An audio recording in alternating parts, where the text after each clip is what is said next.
semua, perkenalkan nama saya Claudia.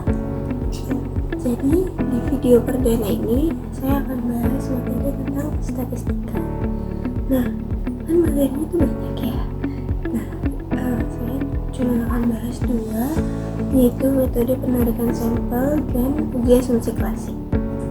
Kita harus tahu apa sih metode penarikan sampel itu. Nah, metode penarikan sampel itu atau kita sebutnya teknik sampling adalah cara atau metode yang digunakan untuk memilih sejumlah bagian dari sebuah populasi yang diteliti. Nah, itu agar menjadi sampel yang lebih representatif sehingga dapat digunakan untuk memahami karakteristik populasi secara keseluruhan. Tujuan penarikan sampel ini mendapat data yang relevan dengan penelitian. Yang kedua, memberikan informasi yang terkait dengan populasi.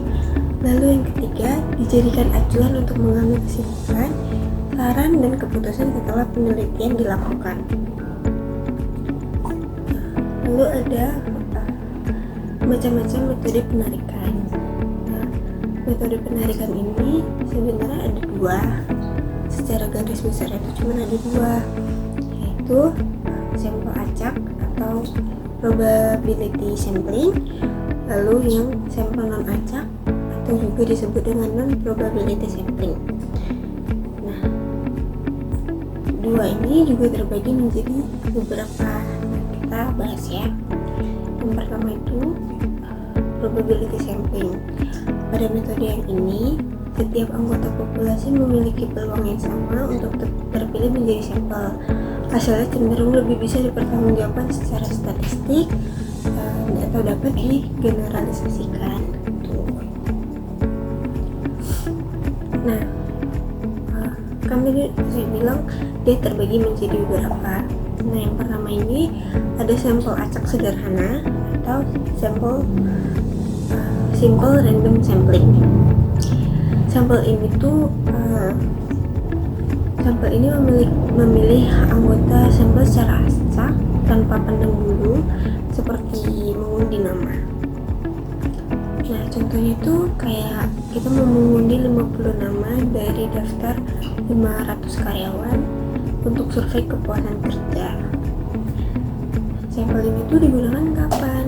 Ketika populasi dianggap homogen atau sejenis dan kita punya daftar lengkap semua anggotanya. Lalu yang kedua ada sampel acak sistematis atau systematic random sampling. Kalau sampel ini dia memilih sampel berdasarkan urutan atau interval tertentu dari daftar populasi. Misalnya ada 1000 siswa, kita cuma perlu 100 sampel. Ambil siswa setiap urutan ke 10, misalnya kayak ke-5, ke-15, ke-25. Nah, sampel ini tuh digunakan ketika populasi tersusun dalam daftar dan tidak ada pola tersembunyi yang bisa memengaruhi nilai. Lalu ada sampel acak berstrata, atau stratified random sampling. Kalau yang ini populasi dibagi menjadi kelompok-kelompok seperti namanya strata. Yang berbedanya tuh misalnya berdasarkan usia, pendidikan, atau jabatan. Lalu diambil sampel secara acak dari setiap kelompok. Nah, contohnya tuh seperti kita sedang meneliti gaji pegawai. Populasi dibagi jadi strata seperti staff, supervisor, manager, admin, seperti itu. Nah, lalu ambil sejumlah sampel acak dari setiap strata untuk memastikan semua tingkatan terwakili. Ketika populasi heterogen atau beragam dan kita ingin memastikan setiap subkelompok penting terwakili. Nah, sampel ini tuh digunakan ketika populasi heterogen dan kita ingin memastikan setiap subkelompok penting terwakili secara proporsional. Lalu ada sampel acak kelompok atau area, atau biasa disebut juga cluster random sampling. Yang kali ini tuh populasi dibagi menjadi kelompok-kelompok kecil seperti cluster berdasarkan wilayah atau lokasi. Lalu beberapa kelompok dipilih secara acak secara keseluruhan. Contohnya tuh kayak kita pengen survei nih di suatu SD di Medan. Nah, kita harus pilih 5 kecamatan. Nah, itu tuh klusternya secara acak. Lalu semua siswa di 5 kecamatan itu dijadikan sampel. Nah, sampel ini tuh digunakan ketika populasi tersebar luas dan sulit atau mahal untuk mendapatkan daftar setiap individu. Nah, yang pertama ini udah selesai. Kita lanjut ke yang nomor 2, itu non-probability sampling. Pada yang metode ini, dia tidak sama seperti yang pertama. Tidak semua anggota populasi itu memiliki peluang yang sama untuk terpilih pemilihan sampel. Pemilihan sampel ini didasarkan pada pertimbangan peneliti atau faktor kemudahan. Hasilnya tidak bisa digeneralisasi ke seluruh populasi secara statistik. Nah, ada sampel bertujuan atau purposive sampling. Kalau yang ini tuh peneliti memilih anggota sampel berdasarkan kriteria atau tujuan peneliti tertentu. Contohnya, meneliti dampak kebijakan baru di perusahaan, hanya memiliki karyawan yang terlibat langsung dalam implementasi kebijakan tersebut.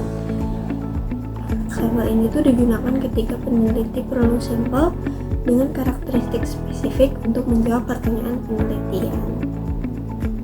Yang kedua, ada sampel kebetulan atau accidental sampling atau convenience.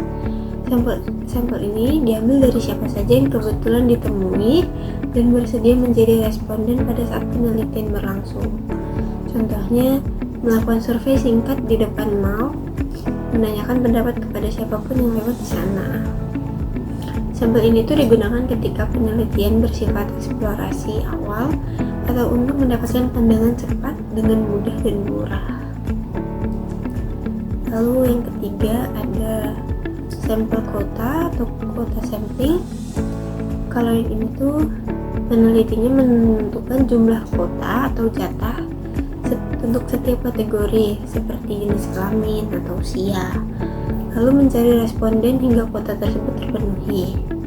Contohnya seperti ingin mewawancarai 20 pria dan 20 wanita tentang produk baru. Peneliti berhenti setelah berhasil mewawancarai 20 pria dan 20 wanita pertama. Sampel ini tuh mirip stratified, tetapi tidak acak, digunakan saat peneliti ingin memastikan representasi dari subkelompok tanpa memerlukan daftar populasi yang lengkap. Lalu yang terakhir tuh ada sampel bola salju atau snowball sampling. Sampel ini diambil dengan cara berantai. Peneliti meminta satu responden untuk merekomendasikan atau merujuk responden berikutnya yang memenuhi kriteria, dan seterusnya. Contohnya seperti meneliti pengalaman mantan narapidana. Terus setelah mewawancara satu orang, peneliti memintanya merekomendasikan temannya yang juga mantan narapidana. Sampel ini tuh digunakan ketika populasi target sulit dijangkau atau merupakan kelompok kecil atau tersembunyi, misalnya penderita penyakit langka atau anggota komunitas rahasia. Nah, ini udah selesai. Kita bahas metode penarikan sampel. Nah, aku mau tambahin nih, penting nih untuk diingat. Kalau misalnya ingin hasil yang dapat mewakili seluruh populasi, kalian tuh pakainya yang probability sampling. Nah, kalau yang metode non-probability ini ketika kalian tuh fokus pada kasus atau kelompok tertentu, atau saat penelitian kalian itu bersifat kualitatif atau eksplorasi dan tidak membutuhkan generalisasi statistik. Nah, kita masuk ke materi yang kedua nih, tentang uji asumsi klasik. Kan kita bertanya nih, apa sih uji asumsi klasik itu? Uji asumsi klasik itu persyaratan statistik yang harus terpenuhi pada analisis regresi linear berganda yang menggunakan metode ordinary least square atau OLS. Tujuannya adalah untuk memastikan bahwa model regresi yang kita buat menghasilkan tafsiran yang tidak bias atau blue based linear unbiased estimator, akurat dan dapat dipercaya. Nah, tujuannya juga memastikan prediksi dihasilkan akurat, sama seperti yang tadi. Memasukkan model regresi memiliki estimasi yang tidak bias dan konsisten ataupun efisien. Kita langsung masuk ke macam-macamnya, yaitu yang pertama ada normalitas. Dia kalau yang ini tuh memastikan bahwa data sisa atau residual perbedaan antara nilai prediksi modal dan nilai data sebenarnya tersebar normal seperti bentuk lonceng yang harus dihindari jika tidak normal. Uji statistik untuk mengambil keputusan, misalnya uji T dan F, bisa jadi tidak akurat.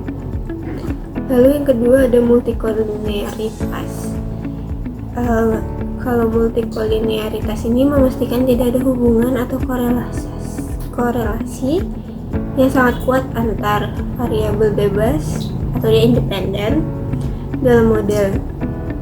Jika ada korelasi yang sangat kuat, sulit untuk menentukan variabel bebas mana yang paling berpengaruh. Lalu ada heteroskedastisitas. Kalau yang ini memastikan bahwa keragaman atau varians dari residual tetap sama di semua tingkat variabel bebas. Jika variannya berbeda-beda, hasil taksiran regresi menjadi tidak efisien. Lalu yang terakhir itu ada autokorelasi. Kalau ini tuh memastikan tidak ada korelasi antara residual pada satu observasi dengan residual pada observasi sebelumnya. Nah, jika ada korelasi, hasil taksiran tidak efisien dan sering terjadi pada data deret waktu atau time series.